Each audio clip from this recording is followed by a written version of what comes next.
And thank you also for hosting this event. You know, you all brought out a lot of things in my mind.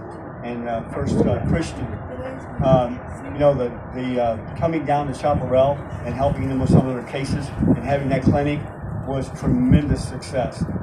Being a commissioner in that district for the last 4 years, I can tell you they raved about what you guys did and how much you helped them by having this clinic down there. So thank you very much for that.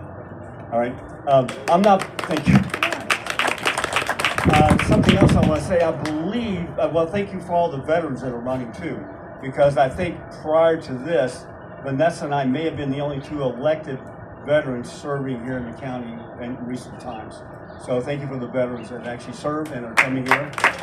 I'm a Vietnam era veteran myself, and so I really appreciate what you guys do.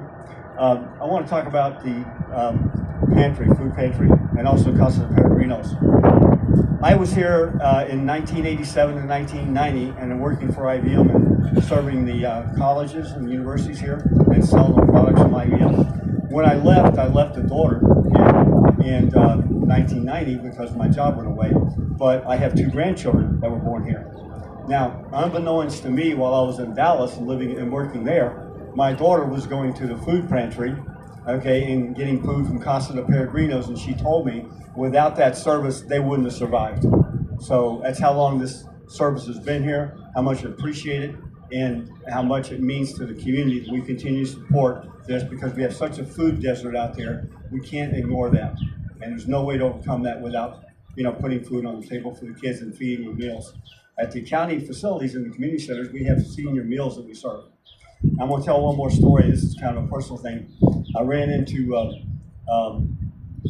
Casa de Peregrinos leader the other day, and he says, you know, the only thing I can tell you is I have one memory that all my people tell me about, and because I went out and gave food and, you know, donated and things like that, and that's you carrying 50-pound sacks of onions and throwing them in the back of cars with your suit on. And that was what happened down in down in Chaparral. I did it because of the same thing. They helped me with my family when I wasn't around to do that, made a difference for people. So I feel like it's necessary for me to do that.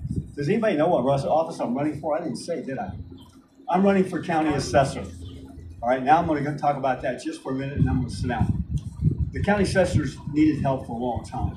As a matter of fact, to be honest, we're somewhere like 8 to 10 years behind in our reevaluations of property in the county. Potentially that costs us about $6 million in taxes. That's part of the problem. It's not happened in the last 4 years. It's happened over the last 8 years or so. And the person that's there now is trying to fix it. They're still struggling. We're still struggling with that challenge. More than that, though, we're also, in my opinion, we need to get ahead of that. Okay, not because of the money, because the reevaluations that we are doing are actually causing them to have like 600 people come in and challenge them. So there's some problem with the process that we have that we need to look at and get fixed. But I actually stand with Mr. Bregman, yes, and about trying to do something that helps businesses.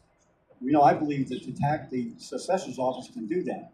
One example would be when you buy land and you're going to develop it, not charging you full tax until the development is at least 50 to 75% done. You know, and that was some of the policy that was actually practiced early on in the assessor's office.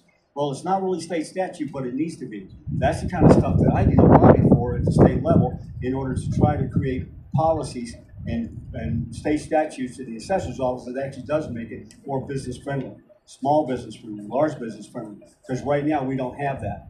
And I think that some of the policies we have where we charge 100% for, you know, the small businesses to pay taxes when they open the doors before they start making a profit, I think is wrong. We need to try and think of a way we can partnership. So I want to create an assessor's office that's actually a partnership with not only the businesses, but also the community, so they know that we're all in this for the long term and not for the short term. Anyway, Shannon Reynolds, Doña County Commissioner for 7 years. Now I want to be your assessor for the next 4 or 7. Okay? Thank you.